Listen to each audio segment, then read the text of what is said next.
Hello and welcome to another Substance on Substance. I'm Phil Graham, partner at Harneys and head of the economic substance analysis here in our law firm. I'm joined again today by Josh Mangeot, one of our true experts in this arena. Thanks for joining me. You're welcome. We wanted to touch on interesting developments that have come over the last week or so. Firstly, there was an announcement by BVI Finance on the 12th of July. There are a variety of points to touch on that, but I think let's touch on the two major ones. The first one was in and around some timing, and that was really trying to address the confusion around the extension to 1st of October that came out, and they have tried to obviously clarify that position.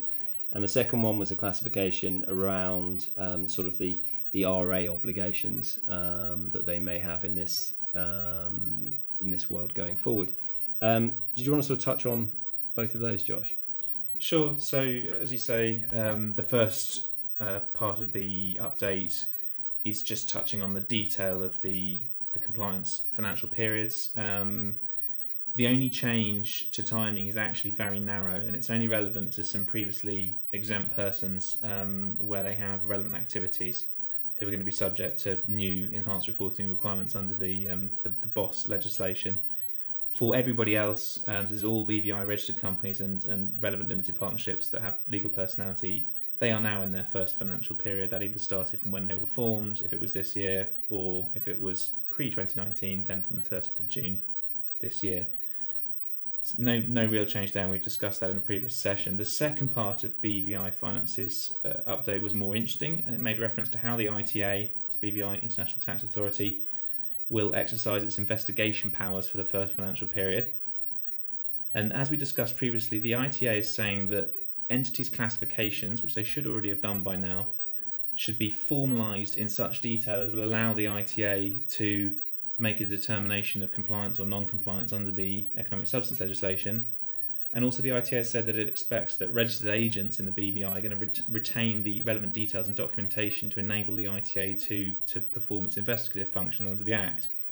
And the BVI Finance update makes reference to specific sections of the legislation, the ITA's power to require any information that it reasonably requires to perform its functions under the Act, to require any person, that's very broad, to provide such documents as it may reasonably require for that function.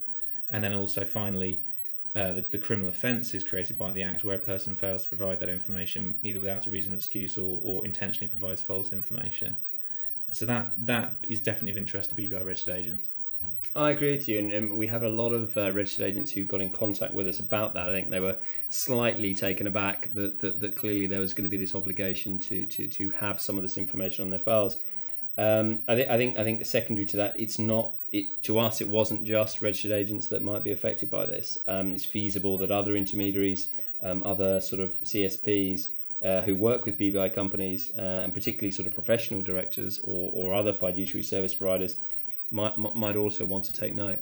Yeah, that's right. If you look at the ITA's draft guidance in the draft code that was published on the 22nd of April, they noted that there's no restriction on the persons that they can contact for an investigation, and this does include people who are not necessarily employed by the entity. That picks up service providers either within or outside the jurisdiction, potentially.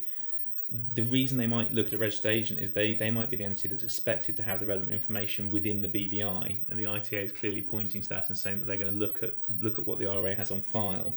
They may also contact directors or other fiduciary services providers. That's particularly relevant to people that provide professional directors, fiduciary services. So these types of people need to understand what the activities of their companies are and how they may be affected.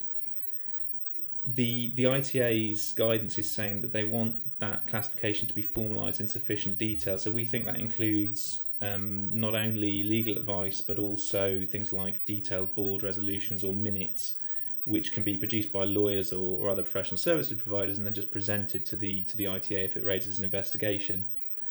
And on that, from a director's perspective, the benefit of a formal memo of legal advice, of course, is that the directors can rely generally on expert advice when they're discharging their director's duties under the BVI Business Companies Act, as long as they're acting in good faith and they've made proper inquiry and they don't have any actual knowledge that relying on that advice is not justified.